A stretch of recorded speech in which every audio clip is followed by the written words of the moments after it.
In this video, I've managed to complete some more plastic 28mm Perry Miniatures War of the Roses figures. In this case, some bills and bows, and I've managed to complete them for a couple of different colour schemes. There's a few details I'll still like to add, like a few flowers on the bases, just to bring some colour out and add some detail and interest.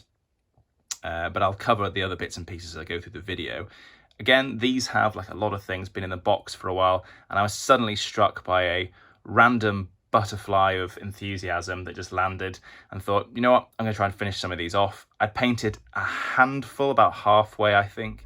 In any case, I've been making some slow progress over time on them and doing them in batches. I initially did this group on the right hand side here, who are in the livery of Edward IV. And as you can see, actually at the back there, I've included the two banners that I think I did maybe mentioned before, but I finally finished off alongside these. The one on the left is Edward IV's banner with his heraldry, and the one on the right is that of Lord Falkenberg. And I've finished them all together. I haven't put any of the sort of sunburst symbols, or not the sunburst symbols, the white rose with the sun behind symbols, on any of their livery yet, because I just haven't. They look fine like this for now, but that extra little detail might help in the future. And as I say, I haven't put anything on the bases to sort of make them pop or give them some differentiation in terms of, you know, the presence of flowers or whatever. They are very nice miniatures. They're one of these slightly older kits now, I think the Perrys do. But they are rather nice, and they go together well with some good poses. I'm quite fond of these sort of semi-moving, semi-advancing archers with the sheaves of arrows in their hands. I quite like that pose. And you can make a good variety of different poses, lots of different helmets and bits and pieces in the kit.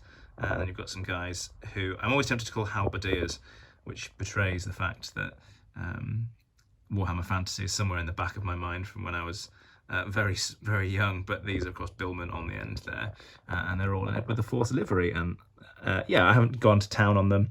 I've probably spent the most time on the faces and so on. But even those, I cut some corners just to get them all done and ready to get, I say on the tabletop, to get them on the tabletop in theory.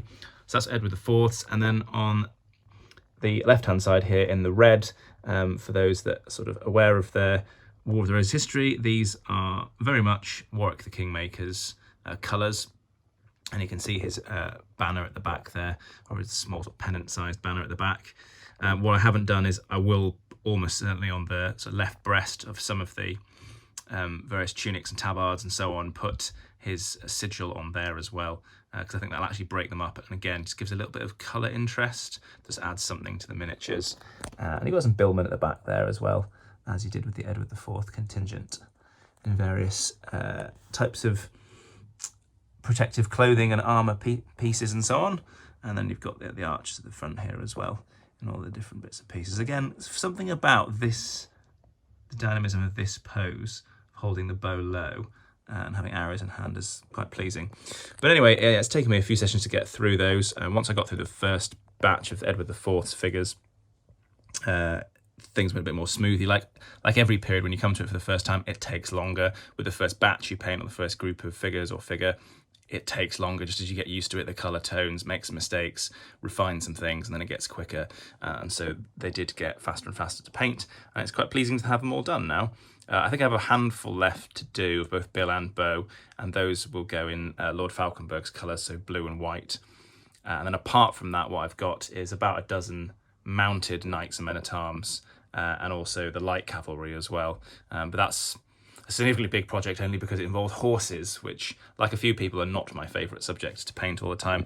And they are rather large horses, rather large destriers in this case, for this period. But anyway, I'm quite pleased with them. There weren't any significant issues with putting them together. If one thing I might say is, and maybe it's just I think the bows, the long bows, could be slightly taller relative to the figures.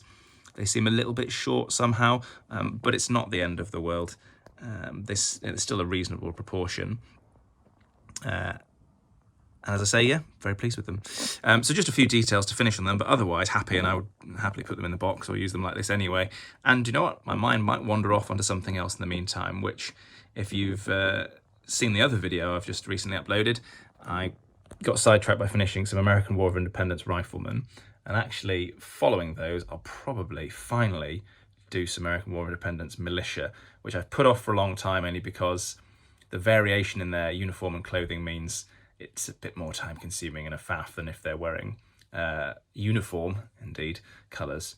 Anyway, I hope you've enjoyed having a look at these, and they might inspire you with your own collection to get a burst of enthusiasm. I think these very small projects that I've finished off are giving me that little bit of a boost of painting. I haven't really painted anything, I was about to say significant. I've painted very small scales, but big figures, because this takes so long, probably just because of the amount of time I take to paint things, I haven't really had the appetite to paint them very much, and I just literally haven't had the time. So doing small projects over small blocks of time as they become available, and actually getting a few little things finished is satisfying, and therefore it scratches that itch without me needing to get fully involved in a very large project that, again, I'm just not going to get finished at the moment.